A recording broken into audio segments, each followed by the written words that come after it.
It's RATT right here on your Classic Metal Show with What I'm After from the Reach for the Sky release. And I'm not sure exactly what our good friend Stephen was after the other night, but if you hadn't seen the video, I guess he had a pretty bad run of it. You think? Yeah, to say the least.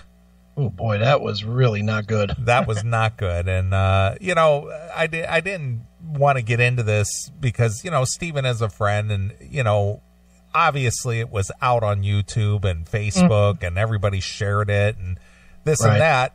But I think I want to come from the perspective that if you got to that point in the show, I'm sure you didn't start out that way, you know, in the show.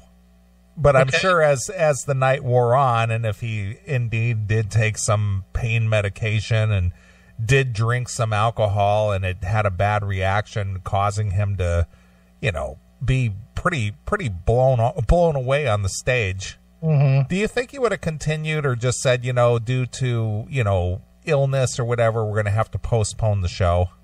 Well, that's what he should have done. That's what I'm thinking. Dude, he got too fucked up before the show. He did. I don't want to. I do not want to hear. And I love Stephen. Don't get me wrong. I think Stephen is great, but no, I'm not buying it. I'm not buying that there was a knee surgery and all. No, just not buying it. He's fucking either using or drinking or both, and he got too fucked up before show. Right. That's not new to Stephen. You know, that's not. It's not like this is the first occurrence, and I think that's what makes it even more crazy is that it's still fucking going on. Yeah, well, as all bands do, and I'm not, I'm not making any excuses here, but they always make some kind of plausible excuse, regardless if you buy it or not. Right. I mean, you and I have been involved. I've been involved in several instances where bands either had to cancel a performance or didn't show up at all. Namingly Janie Lane. Right, sure. There was that big Metal Edge tour back in 2002. And it was LA Guns, Firehouse, RATT, Dokken, and Warrant.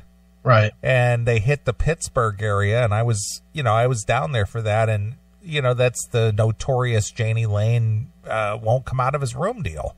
Right. And so, it went back to the whole, oh, well, we apologize. Warrant wasn't able to take the stage because Janie got stuck in traffic. Yeah, that traffic that nobody else that was at the venue got stuck in. But yet, while I was there, everybody who was on that tour was trying to get Janie to come out of his room. Right, and he wouldn't do it. And the fact of the matter is he was fucked up. Yeah. But the story was, he was stuck in traffic, couldn't make it to the gig on time. Yeah. Well, none of them are ever just going to say, I was too fucked up to perform. Yeah, well, but I would have said I got sick on stage or whatever the case may be and say, we'll have to reschedule. Would you respect him more if he just said, look, I got too fucked up? Well, here's the problem with that. Regardless of what the truth is, you could get sued by the promoter for breach of contract. Why? Because you caused yourself to have an issue that you couldn't perform. But unless that's in the contract that you can't be fucked up. Well, I'm sure there might be some kind of a thing some kind of cancellation thing in there. But the thing is if it's like, well, they call it the talent, the talent. Yeah. Well, the talent can't go on because he's sick, or he can't perform because he's sick, and either A, we'll have to refund the money, or B, we'll have to reschedule the date and honor those tickets at a different time.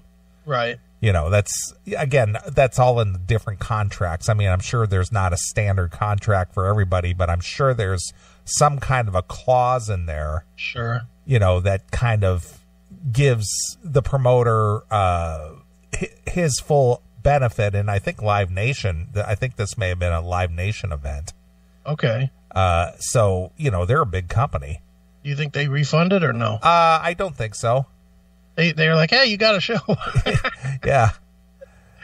As bad as it was, you got a show. Yeah, well, here's a little of the audio from the other night. Okay.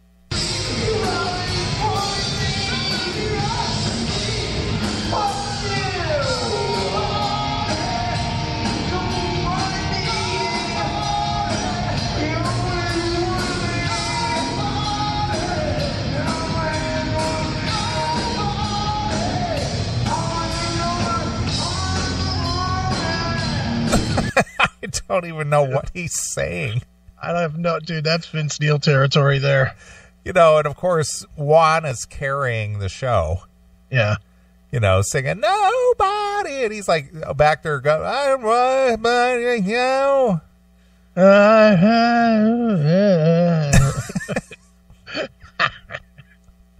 Just rough.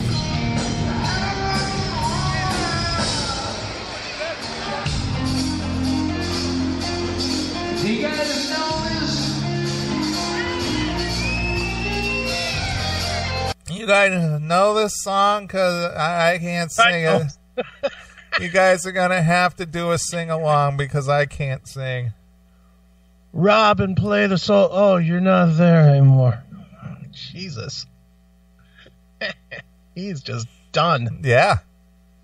Oh, my God. Even sitting on the riser, it looked like he was just going to topple over. It did. It looked like he was leaning against the drums to hold him up. Yeah. Oh, boy. Deep cut. The chat room sounds like Ohio grown.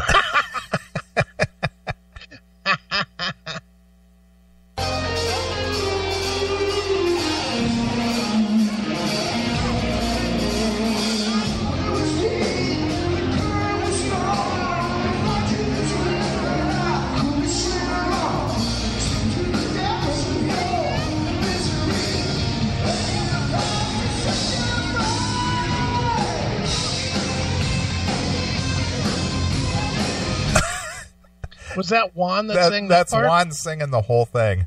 And Juan just said, fuck it, I'll just do it. And Steven's just sitting there just like he had no idea where he was. He didn't. He was clearly blitzed. Yeah. You know, and he could say that it was alcohol and pain meds or whatever, but no, he was just fucked up. Yep. Oh, my goodness. Yeah, that was sad for me to see. I noticed that some of the video that was out there on the YouTube is being taken down one by one. Oh, is it? Yeah, I see that quote-unquote city-to-city productions is removing these videos. That's funny. Yeah, I'm clicking on one. It says, RATT at the Paramount is no longer available due to copyright claim by City to City Productions, Inc. They don't want that shit out there. Well, it's still available out there if you look for it. Yeah, somebody posted the one in the chat room if you want to get it. Yeah, you need to download it if that's something you wanted to keep. No, I just want to hear it. Him sitting on the riser singing Round and Round. That's hilarious. Yeah. Hail and Kill caller, you're on the air. Hey, Neely, this is Kurt out in Las Vegas. You know, they're about to go on pretty soon right now. Out in Fremont. RATT is playing out there tonight? Yes, with Sebastian Bach. All right, they're on the Fremont Street Experience? Yes. Are you going down? No, I can't. I got to work early tomorrow morning. Oh, son of a bitch. Yeah, like I really want to hear what's going on right now. Well, you could have been our on-site reporter. I'm live down here on the Fremont Street Experience. RATT's taking the stage. No, that's okay. I got a couple other things to ask you. All right. Hey, Chris, you're in Twinsburg, right? So I thought you had a I better am. class of people out there, because I'm originally from the east side of Cleveland. So Okay, and what was your question? I didn't hear. Well, when you went to see a movie, I thought you were out in Twinsburg. I am. Well, I thought you had a better class of people down south, because I'm from the east side of Cleveland. I don't have a movie theater in Twinsburg. Oh, man. I had to travel a little bit to go to the movies, and unfortunately, I had to travel to a less savory neighborhood than my perfect utopia. Well, just like Randall from Clerk said, this place would be better if it wasn't for the customers or the people. That's it. So how'd you find us, dude? Oh, I've been listening to you for a couple of years now, and when I found out you guys are in the Cleveland area, I listened even more, and I got my wife into it. She's listening to you right now. Oh, yeah? How's her pussy taste? It's a whole family event. Well, does she like when we talk about Snatch Chat? No, she doesn't mind. She's laughing her ass off with that stuff and all your dick jokes. Nice. Sounds like you got a cool old lady. Yeah. Well, I do. got another question for you, Chris. When you were talking last week about Alex Jones and Gab and him getting ticked off, what is it? Why do you think that one of these other rich conservatives, like the Koch brothers, can't put their money into something and create their own YouTube? I think it's going to happen. Facebook or something. I think it'll happen. It's not an overnight thing. You got to build, dude. I mean, to do that, you have to build. I mean, you need millions and millions of dollars of equipment, and hundreds of people to set it up, and then you've got to market it, and Gab is out there right now trying. Gab at the Gab.com or GabAI.com is definitely trying to be the next one, and they're getting met with blowback too. That Microsoft doesn't want their infrastructure used to build it, and fucking AT&T or whoever doesn't want their lines used to power it. And, it's a whole thing, man. Is it gonna happen? I think it's gonna happen. I think Alex Jones is gonna do it himself, to be honest, and it wouldn't shock me at all if Alex did start his own social network, and it would probably blow up. But as of right now, nobody's doing it. Then if he does that, like another branch of the government, like the IRS, will start coming down on him for some stupid shit. Like and that's probably why. And that's probably why the Koch brothers don't do it. They don't want the fucking IRS jumping in their shit. Yeah. All right. One last thing. When you were talking a couple weeks ago too about giving all these jigaboos a couple states to separate them, you were being too generous. Let's give them one state, and I got the perfect one. The white people in it aren't going to like it, but we'll give them some prime land somewhere else. How about Maine? Ship all the jigaboos to Maine. Ship them all up to Maine, build a wall at the southern end, let the Canadians on the northern side deal with them, and then we could keep them all at bay, and they could have their own little Wakanda over there. How about Hawaii? Because most of them can't swim. Well, that's good, but then they're going to fight all the Hawaiians, and where are we going to go when we want a vacation? We'll bring the Hawaiians back. Dude, we can find other places to go on vacation than Hawaii. We'll have California back. Okay, well, that's good, because China's going to end up taking over Hawaii anyway, so they'll have to bomb them out, so then it's a win-win, right?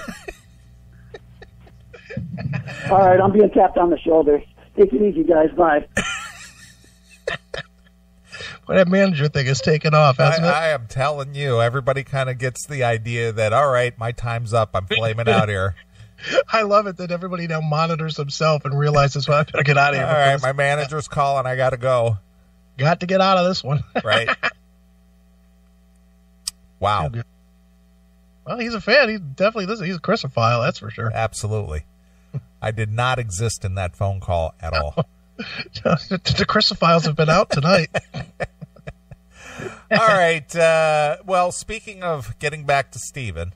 Yes. Our friend there from Las Vegas, he is absolutely correct.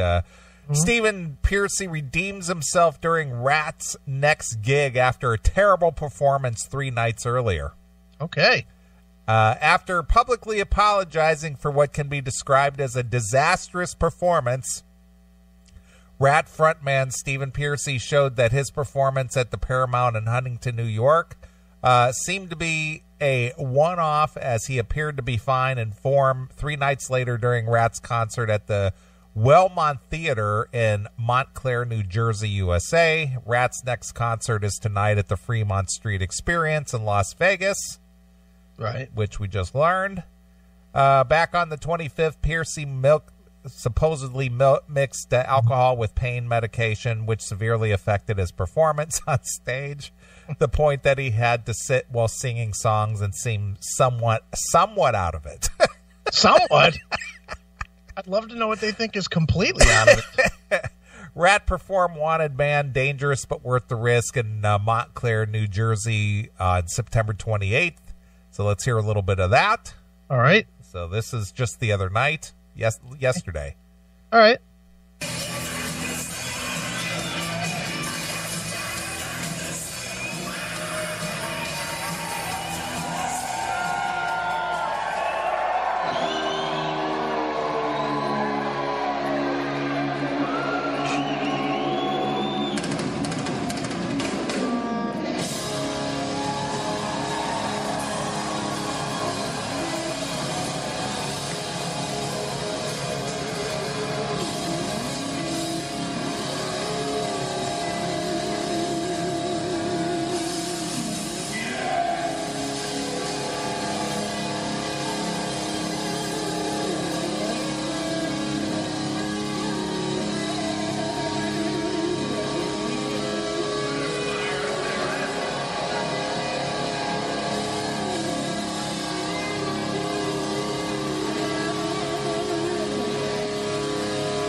looked sober. Sounds a little better. A little bit. Not awesome. Well, I know, but he hasn't fallen over either. No, he's never been great live, though. No, I mean, he's Stephen Pearcy. I mean, that's just who he is. That's what he does. Yeah, that's part of the appeal, I guess. Yeah. So, anyway, we wish Stephen well. I hope he does, I hope that was just a one-off deal for him, but we've seen bad other ones, and I noticed that there was like some kind of a rock report out there about this. Okay. Somebody's doing a little audio reporting, and they mentioned the Sao Paulo one that we covered a couple years ago. Right. And in that rock report, they referenced that. Nice. So that was kind of funny. Yeah, dude, I mean, it is what it is. There's a reason RATT never released a live record. Or did they? They didn't release a live record. Not that I'm aware of. No, they never did. They're like the only band from that era that didn't. I think now we know why. Yeah. Inconsistent from night to night. Yeah. Oh, well, I still like their music. I still like Stephen. I wish him well. Yeah. And I'm sure once the CD comes out, when does it due out? November? No, we will have it. Me and you will have it Tuesday. All right. Excellent. And from Matt Wardlaw was telling me he listened to it. He said it's fucking great. Well, I hope so. I mean, you know how much I enjoyed his last one. I still play that one. He said this one is more RATT-like. He said the last one, he's familiar, and he was like, the last one was more all over the map. He said this one is much more focused RATT type sound. Okay. So I was like, okay, cool. That sounds good to me. All right.